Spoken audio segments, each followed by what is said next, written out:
Good morning friends. दिन की शुरुआत हो गई है और सावन के पहले सोमवार की सभी को हार्दिक शुभकामनाएं।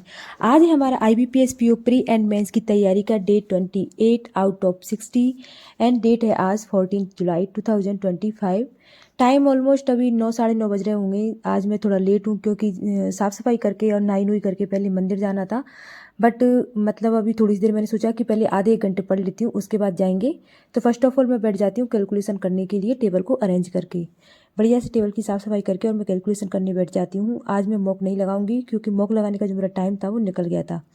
इससे मैं एक इम्पॉर्टेंट बात आपको ये बताती हूँ कि जैसे हम टू डू लिस्ट मतलब कि कागज़ पे लिख लेते हैं ना, तो उसको एकदम मैं पहले ही बताया था आपको रिजिड नहीं बनाना है। इतना रिजिड कि हम खुद ही परेशान हो जाएं कि पहले तो उसको लिख लिया और फिर हम उसको फॉलो भी नहीं कर पा रहे और एट द एंड हम उससे इरिटेट हो जाएं खुद ही कि इतना कुछ लिखा था और पढ़ कुछ भी नहीं पाए। इसलिए हमारी एफिशिएंसी से सिर्फ 10% अब हमको टू डू लिस्ट बनानी होती है, जिससे हम उसको अपने आप को पुश करके जब तक सोए तब तक उसको कंप्लीट कर दें। अगर वो टू डू लिस्ट में से कुछ एक आध चीज़ छूट भी जाती है तब भी कोई दिक्कत नहीं है, क्योंकि टू डू लिस्ट हमेशा 100% कंप्लीट भी नहीं होती है। ये कल की टू डू लिस्ट थी जिसमें मैंने आपको बताया था कि संडे को हम करंट अफेयर्स का रिवीजन करते हैं और सेक्शनल मॉक लगाते हैं। तो सेक्शनल मॉक की जगह मैंने कल फिक्स्ड प्रोपोजिशन को कंप्लीट किया था, क्योंकि बार बार मुझे प्रॉब्लम कर रही थी फिक्स्ड प्रोपोजिशन की वजह से। मतलब फिक्स्ड प्रोपोजिशन से रिलेटेड एरर में एक ना एक क्वेश्चन तो आता ही आता है और वो मेरा कहीं ना कहीं गलत ही हो जाता है, इसलिए मैं उनको रटने बैठ गई थी। पर एक बार रटने से कुछ भी नहीं होता है। मैं उसको वापस से याद करूँगी, मतलब एक दो दिन बाद फिर से रिवाइज़ करूँगी और वापस से फिर एक दो दिन बाद रिवाइज़ करूँगी। तब जाके मेरा फिर जब क्वेश्चन मुझे आएंगे ना तो मेरे बार बार वो टकराएंगे, तब मुझे वो चीज़ें याद होंगी। तो मैंने आपको बताया था कि सबसे पहले हम आज मंदिर जाएंगे और मंदिर पूजा करने के बाद फिर से मैं वापस पढ़ने बैठ जाती हूँ।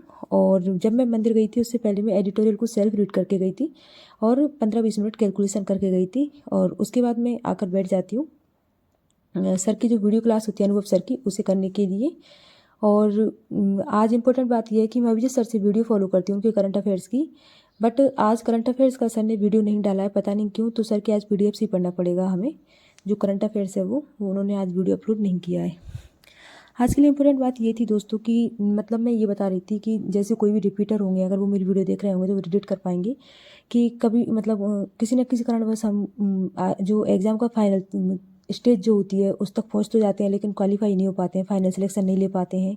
कभी कभी हमारा प्री में एक आध नंबर सिलेक्शन रुक जाता है, या फिर मेंस में भी कभी एक या दो मार्क्स से रह जाते हैं हम। तो उसकी वजह क्या है? अगर हर एग्जाम में ऐसा हो रहा है, मतलब कोई ना कोई आदत हमारी ऐसी होती है जिसको हम चेंज नहीं कर रहे हैं और बार बार उसी रूटीन को फॉलो किए जा रहे हैं, जिसकी वजह से ना हमारा जो रिजल्ट है ना वो भी बार बार हमें वही मिल रहा है। मतलब यही है कि जब तक कुछ ऐसी मतलब एकदम रिजिड हैबिट है हमारी जिसको हम बार बार रिपीट कर रहे हैं, उसको फॉलो किए जा रहे हैं रेगुलर, हम उसमें कुछ चेंज भी नहीं ला रहे हैं और उसी की वजह से हमें रिजल्ट भी वही मिल रहा है। मतलब वही है कि कुछ ऐसी आदतें होती हैं जो सही नहीं है, जिनकी वजह से हम आगे इम्प्रूवमेंट नहीं कर रहे हैं। तो उन आदतों के साथ हम हमारे रिजल्ट को भी नहीं बदलेंगे। इसलिए कुछ आदतें ऐसी होती हैं जिनको टाइम पर छोड़ के नई आदतों को अडॉप्ट करना पड़ता है, जिसकी वजह से फिर हमें जो रिजल्ट चाहिए वो हमें मिल सके। अगर आपकी हैबिट है कि एडिटोरियल आप वीडियो से देखते हो और आपको वीडियो से देखते देखते 6 महीने हो गए, तो वो बिल्कुल भी वर्थ इट नहीं है। अगर आपको रेगुलर उसको वीडियो से देख रहे हो और वीडियो में भी अगर आप उसको लाइव देख रहे हो, तो ये तो बिल्कुल ही वर्थ नहीं है।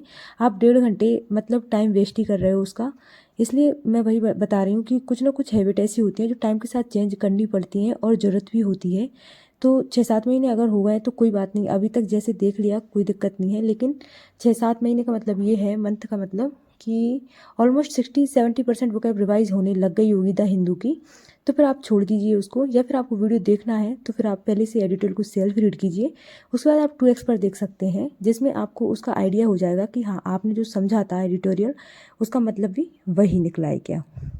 बस मैं यही कहना चाह रही थी। और मैंने आपको बताया भी था कि जो इंग्लिश मतलब मैं कैसे पढ़ती हूँ। इंग्लिश में मेरे कोई नोट्स नहीं है कि मैंने ग्रामर के रूल वगैरह बना रखे हैं या मैंने उसको प्रॉपर ऐसे 1 2 3 4 5 करके रूल्स लिख रखे हैं, ऐसा नहीं है। मैं मॉक वगैरह देती हूँ, क्लासेस देखती हूँ, एडिटोरियल वगैरह में भी सर कभी कभी रूल्स बताते हैं ग्रामर के। बस उन्हीं को मैं मतलब लिखती जाती हूँ, मेरे अकॉर्डिंग लिखती जाती हूँ जैसे वो रूल मुझे समझ में आता है, और उन्हीं को मैं रिवाइज़ करती रहती हूँ। तो काफ़ी दिनों से मैंने उन्हें रिवाइज़ भी नहीं किया था। मैंने अभी रजिस्टर मेरे टेबल पर रख लिया है ताकि वो मेरी नज़रों के सामने रहे, तो मुझे जब भी याद आ जाए मैं उसका एक आध पेज रिवाइज़ कर लूँ। मैंने अभी इसको रिवाइज़ कर लिया, पहले भी इसको रिवाइज़ किया था, और फिर मुझे जैसे बाद में याद आएगी तो मैं इसको वापस रिवाइज़ करने बैठ जाऊँगी। जिससे क्या होगा कि मतलब जो रूल्स होते हैं ना वो एक बार याद करने के बाद, अगर जैसे मैथ्स की कैलकुलेशन होती है, जैसे टेबल वगैरह कुछ भी है, हमें पता है कि 50% 1/2 होता है, 62% 5/8 होता है, तो हम उसे बिल्कुल नहीं भूलते हैं, वो हमारे दिमाग में अच्छे सेट हो जाता है क्योंकि उससे रिलेटेड हम बहुत सारे क्वेश्चन कर लेते हैं। पर इंग्लिश में हम क्या करते हैं, रूल्स को रट तो लेते हैं लेकिन उससे रिलेटेड क्वेश्चन की प्रैक्टिस नहीं करते, इसलिए रूल्स को बार बार भूल जाते हैं। इसलिए जो अभी मैं जब एरर के क्वेश्चन मतलब एरर के जो रूल्स हैं उनको पढ़ रही हूँ ना, उसी के साथ अनुभव सर ने मैथ्स रिलेटेड 2 क्लासें ले रखी हैं, तो एक क्लास मैंने कंप्लीट कर ली और एक क्लास और है उसी में कंप्लीट करूँगी, ताकि एरर्स के जितने भी रूल्स मैंने पढ़े हैं ना वो अच्छे से मुझे याद रह जाए। अब देखिए, अभी सोते सोते ही मैं वापस से एरर्स को ही कंप्लीट, एरर्स के जो मैंने रूल्स लिख रखे हैं ना उनको ही मैं रिपीट कर रही हूँ।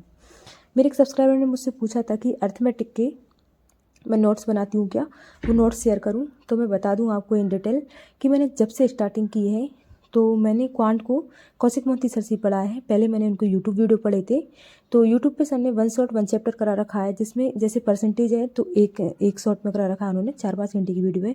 फिर रेशियो एंड प्रोपोर्शन, फिर average, mixture and irrigation, time and work, trend, probability, सबके उन्होंने एक एक वीडियो एक एक लेक्चर है उसमें सर ने बिल्कुल बेसिक से लेकर एडवांस तक पढ़ा रखा है। तो मैंने सर के वो वीडियो देखे थे, मैंने नोट्स नहीं बनाए, बिल्कुल भी नहीं बनाए, मैंने सिर्फ उनके साथ सवाल किए थे। उसके बाद मुझे उनके कोर्स बहुत अच्छे लगे थे, तो प्रीलिम्स की तैयारी तो मेरी वहाँ से हो गई थी, लेकिन मेंस के लिए मैंने उनका पेड बैच खरीदा, फिर मैंने वहाँ से पढ़े, लेकिन नोट्स मैंने एक भी सिंगल पेज के नहीं बनाए, बस सवाल प्रैक्टिस किए हो सके जितना, बहुत सारे सवाल प्रैक्टिस किए मैंने, उसी से कॉन्सेप्ट मेरे दिमाग में बैठ गए। थैंक यू दोस्तों।